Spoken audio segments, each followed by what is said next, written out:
Hi நண்பர்களே, நம்ம என்ன இன்றைக்கி பார்க்க போகிறோம் பார்த்தீங்கன்னா, track guard Remington track guard வந்து அறந்து போச்சு. இல்லை புதுசாக நீங்கள் மாற்றலனாலும் இப்படி தான் மாற்றணும். ஓகேங்களா? இதை பற்றி தான் இன்றைக்கி பார்க்க போகிறோம்.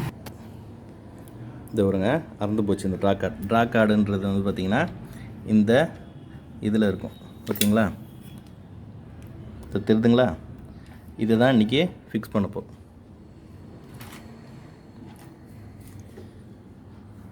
ஃபஸ்ட்டு என்னென்னு பார்த்தீங்கன்னா, இதுமாரி ஒரு பின் இருக்கும். இந்த பின்னில் தெரியுதுங்களா உங்களுக்கு? ஃபஸ்ட்டு என்ன பண்ணால் இந்த இதில் ஃபஸ்ட்டில் போட்டு ஃபிக்ஸ் பண்ணிடணும், வெளியே வராமல் இருக்கிறதுக்கு. அதுக்கு அடுத்தது இதை ஃபோல்ட் பண்ணணும்.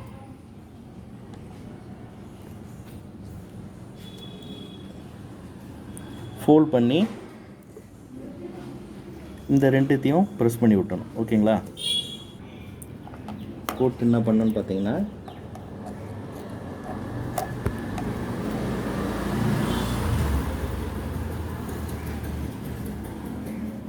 இப்படி வச்சு ப்ரெஸ் பண்ணிடணும். ப்ரெஸ் பண்ணிட்டீங்கன்னு பார்த்தீங்கன்னு வச்சுங்களேன், இதுமாரி லாக் ஆகிடும், வெளியே வராது. ஓகேங்களா? ஸ்ட்ரெயிட்டாக இருக்கும். நான் இப்போ நெக்ஸ்ட் அடுத்து என்ன பண்ணேன்னா,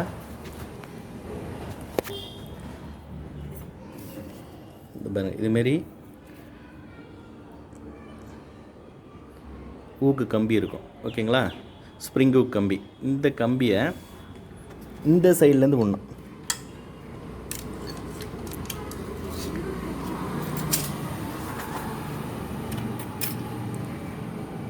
பார்த்தீங்கன்னா இந்த சைடு வரைக்கும் வந்துடும். அப்புறம் இது என்ன பண்ணேன்னா, இதில் மாட்டணும்.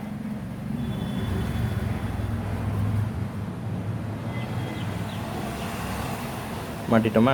வேறு இப்போது இதை பிடிச்சி எடுக்கணும். இப்படி வந்துடும். வந்துட்ட பிறகு பாருங்க, இதில் நுழைக்கணும்.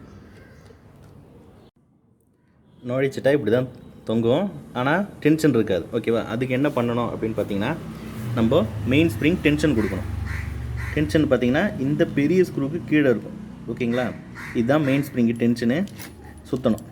சுற்ற பார்த்தீங்கன்னா போயிடும்.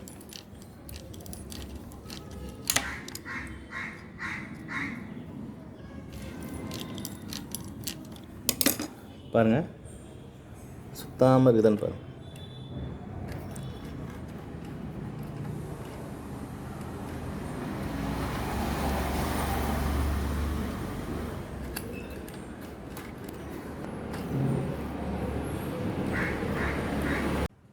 இப்படி தாங்க ரெமிங்டனு டென்ஷன் கொடுக்கணும். ஓகேங்களா? டென்ஷன் கொடுத்தீங்கன்னா ஆட்டோமேட்டிக்காக கேரேஜ் நவுறதுக்கு இதுதான். சில டைம் நம்ம டென்ஷன் கொடுத்தோம், கேரேஜ் நவுரில் ட்ரர் அப்படி சவுண்டு எதனா வந்துருச்சுன்னு அப்படின்னு வச்சிங்களா, மெயின் ஸ்ப்ரிங் போயிடுச்சுன்னு அர்த்தம். அப்போது நீங்கள் மெயின் ஸ்ப்ரிங்கை மாற்றணும். ஓகேங்களா? அந்த லாக் வந்து கரெக்டாக லாக் ஆகணும். இந்த வண்டி தான் நம்ம கரெக்டாக இருக்கும். ஓகேங்களா? பாய்.